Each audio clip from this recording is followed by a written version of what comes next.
People say that there are at least three conversation killers in families, in groups, and in churches today. Topics that tend to stir intense debates that can be hurtful, hateful, and out of control. So when you want to destroy relationships, you can easily do it. When you talk a lot about number one, money, number two, theology, and number three, politics. So when it comes to politics, it can easily become so emotionally toxic, mentally draining, and relationally messy. So some of you have unfriended, unfollowed, or blocked some people in social media because of debates about political issues that went from bad to worse. I heard there are even people who are planning to leave their churches because the church they attend is politically silent. While on the other hand, there are also some people who are thinking of transferring to other churches because the church they attend is politically noisy. Whatever your political views are, or whatever side you tend to support, whether it's pro-government or anti-government, our hope is that we seek more clarity about how Christians ought to live as followers of Christ amidst the political controversies and disputes. By the grace of God, we want today to seek to generate more light than heat. One biblical passage that is at the heart of today's heated debates about how Christians should relate with government is Romans chapter 13 verses 1 to 7. The Apostle Paul says in verse 1 that everyone must submit to governing authorities, for all authorities comes from God, and those in positions of authority have been placed there by God.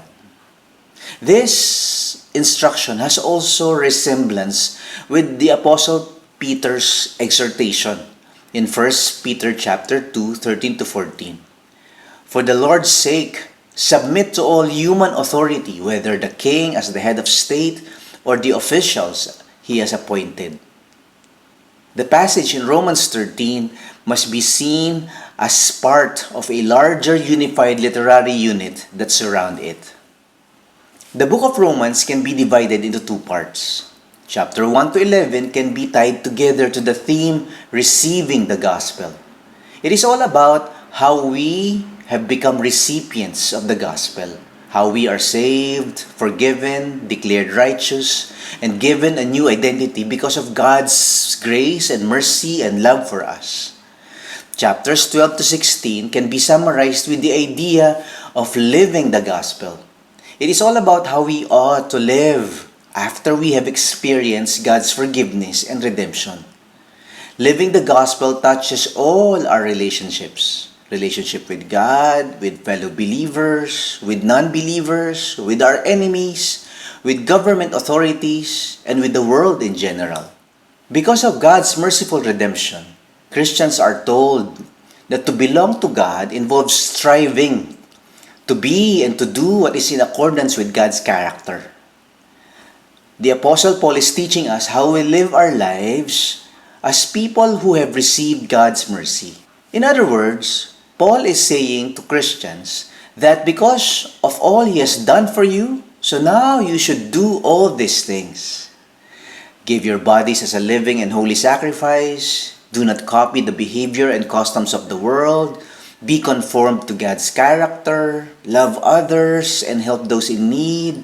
Bless those who persecute you. Never pay back evil with more evil. Do all you can to live in peace with everyone. Never take revenge. Love and do good to your enemies. Overcome evil by doing good. Submit to governing authorities, and so on. As part of his call for Christians to live with love and non-conformity to the world, Paul in these verses tells Christians to subordinate themselves to the government. He means by this call that Christians should be orderly, law-abiding citizens, that they are not to be disruptive or rebellious, disrespectful, or disobedient without good cause. Paul also makes it clear that somehow, in some way, the government serves God. It gets its legitimacy from God and is part of God's overriding redemptive purpose. What the government does that mostly directly reflects God's purpose is to provide order and stability in society, and reward good and punish evil. In such a setting, the gospel can flourish and spread. So no matter how fallen, how dysfunctional, or how sinful a government looks like, it was God who gave them the power to rule. The Bible clearly states that all authority comes from God, and those in positions of authority have been placed there by God. In fact, God controls the course of the world events. He removes and sets up rulers and kings. That is why the command to submit to governing authorities is an absolute imperative. It is non-negotiable, no matter how deplorable the government may be. The Apostle Paul is encouraging the believers to be good and responsible citizens. For Paul, submission to authorities is an expression of our faith and obedience to God. So how should Christians respond when the rulers and governing authorities ignore God's laws and fail to meet God's standards for good governance? Should Christians submit to such a kind of a government? Should Christians join the clamor to reject, resist, criticize, disobey, or sometimes help overthrow unjust rulers? There are at least three possible options. Some Christians prefer option number one. Christians must submit to government only when the leaders are good. We must resist all forms of evil in government. Some Christians prefer option number two. Christians must submit to government even when the leaders are not good. We submit to the office and the position, not to the person. Some Christians prefer option number three. Christians must prioritize the gospel.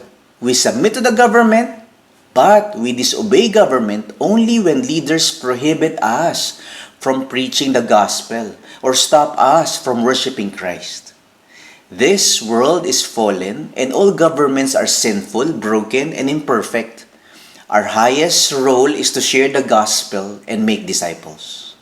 Maybe there are more options that can be added to this list. But as it stands today, Christians have a variety of views when it comes to the issues of government and politics. How I wish we can only have one Christian political stand. Sadly, we don't. This diversity of political views among believers is simply our current state of affairs. Similar to the many divisive issues in theology, hermeneutics, worship, or ethics, there is no single Christian group that has the final word on matters of politics. All we have for now is a starting point for dialogues and debates. So, when it comes to politics, all Christians disagree. The question is, does it matter how we disagree? Let me share some personal observations and reflections of mine. By the way, these insights and musings are purely personal. They do not in any way reflect or represent any church or any group or any organization. We all love this nation, but our ways of showing care for society are diverse. As Christians, we are instructed by God to love the poor, help the sick, feed the hungry, care for those in need, strengthen the weak, and show compassion for the marginalized. We are also called to resist all forms of evil in society, such as corruption, abuse, violence, oppression, racism, discrimination, injustice, and so on. But the forms of expression on how we should care for society are diverse. Some Christians prefer to shout in the streets or in social media and express their disfavor against certain policies. Other Christians, instead, choose to quietly serve in poor communities. Many Christians, on the other hand, opt to do prayer, soul care, evangelism, and discipleship, while several other Christians prefer to work inside the government in order to implement positive change. Whatever method or manner we choose to show our love for our neighbor is a matter of our personal encounters with God. We all love Christ, we all love this nation, we all love the poor, we all love justice. But there is diversity in the manner of showing our love. That means not all Christians will choose to join the outrage in the streets under red banners and clenched fists. So we must appreciate and allow for freedom, multiplicity, and diversity on how Christians and churches show action with regards to social justice. We are spiritually united in Christ, but our political views as believers are diverse. In politics, Christians align themselves on different sides of major political debates. There's a wide range of perspectives within the Christian family when it comes to the complex and divisive nature of politics. We must recognize there are different Christian approaches to politics. A healthy church would allow space for members to hold a range of political views, advocate for those views, and still feel loved in Christ. So we need to stop shaming and demeaning or dismissing or demonizing fellow believers who do not agree with our own opinions in politics. In the Bible, there is such a thing as conscience disputes among believers. This is found in Romans chapter 14 and 15. Conscience disputes are topics of debate that allow for freedom of conscience and healthy disagreements among believers. They include questions about eating meat, drinking wine, worship style, fashion preference, secular music, women in leadership, Bible translations, views on eschatology, and so on and on. These are topics of debate that allow for healthy disagreements among believers without affecting their spirituality or their salvation or their Christianity. That means you are still Christians even when you disagree on certain matters. Today I propose that it is very important that we include politics in this list of conscience disputes. That is why we must respect the consciences of other Christians and not demean their political views, shame them, or demonize their preferences in politics simply because they do not agree with our own perspective. Political debates should not cause division among believers. We can love one another in Christ even when we do not agree in politics. Christians need to practice unity even when we disagree. Hence, to say that one's particular position is right while the others are wrong seems to be problematic as well. It becomes an us versus them mentality, especially when you baptize your political view as the only correct Christian view. No group should claim or monopolize that their method of doing social justice or their view on politics is the only legitimate biblical way. And besides, there are respected, reasonable, and equally brilliant theologians, scholars, church leaders, and pastors on both sides, pro-government and anti-government, both sides of the political debate. We are allowed to speak out in a democratic society, but we must not condemn fellow Christians who choose to be silent. I am in favor of Christians practicing healthy expressions of anger, lament, or despair, or whatever emotions. But we need to be careful when our outrage is motivated by a desire to punish or destroy rather than reconcile and improve. Observing today's atmosphere of toxic hate and violent rage, whether in the streets or in social media, anger is frequently accompanied by arrogance and rejecting any differences of political views. So, we must balance our zeal with wisdom, our passion with kindness, our judgment with mercy, our truth with love. I think the problem also happens when one group of believers claims that God and the Bible are on their side, while condemning and demonizing other believers who do not share their views on social justice or methods on political engagement. Some Christians reject other Christians and label them as heretical, or immoral, or indifferent, or non-Christian. When we do this, we tend to be accused of being dogmatic and rigid. about our own theology. Both sides, pro-government and anti-government, can be very hateful and hurtful. So I guess it's up to a few of us to elevate the level of Christian discourse to a much civil, intelligent, rational, respectful, meaningful, and virtuous quality of dialogue. It is not easy, but I guess it is worth the effort because the name of Christ is at stake. So, it may be true that some Christians simply do not care. That's why they choose to be silent. But there are many Christians who choose to be silent in matters of politics for good reasons. Some Christians have less appetite or interest for politics than others. You see, not all interests are created equal. The human mind is like a tongue with different taste receptors when it comes to various cognitive domains such as art, mathematics, music, philosophy, relationships, religion, and politics. While all these areas are very important to life, people tend not to devote much passion, time, or energy if it does not stir their interest. It seems that a person's intensity of engagement or non-engagement in politics is highly dependent on one's personality, culture, social norms, emotions, experiences, and education. Thus, while we can encourage others to desire the things that we are passionate about, for example, politics, to shame or demean anyone who is less interested in politics is counterproductive. Some Christians choose to be silent because they are working for government. It is a matter of professional courtesy for them not to be involved in political debates because as government employees, they are supposed to be non-political or neutral in their political views because their work involves serving all people regardless of their political affiliation.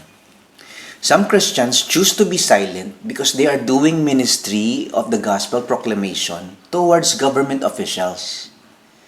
They are doing evangelism and discipleship to all groups of different political stripes and colors.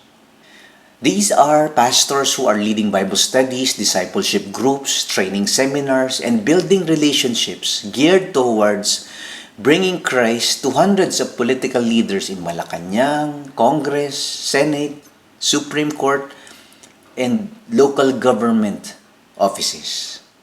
In order for their ministries to be successful, it is also a matter of courtesy for them not to verbalize their public opinions about politics. So they choose to become all things to all men, so that by all possible means, they might save some. Some Christians choose to be silent because they are leading a spiritual community in which the members are composed of both believers who are pro-government and believers who are anti-government. For these spiritual leaders, they thought that it is wise to stay non-political because their spiritual flock will always be diverse politically. Their political preferences can become a barrier for the harmony and the flourishing of their congregation. We belong to a higher kingdom. God's rule is above and beyond any political governments. In the Gospels, religious leaders tried to drag Jesus into the political controversies of his day. So one day, knowing that either answer would very likely cause Jesus trouble, they hoped to trick Jesus into making a dangerous statement. So they asked, "Tell us, what is your opinion? Is it right to pay the imperial tax to Caesar or not?" Unwilling to take their bait, Jesus responded with a command and a question. First, he told them to show him the coin used to pay the tax. And then he asked them, whose image it bore? When they answered that the coin bore the image and inscription of Caesar, he offered this enigmatic response. "So, give back to Caesar what is Caesar's, and give back to God what is God's." With this reply, Jesus refused to take a side in the fierce political debate of his day over the poll tax. and implied that loyalty to a pagan government was not incompatible with loyalty to God.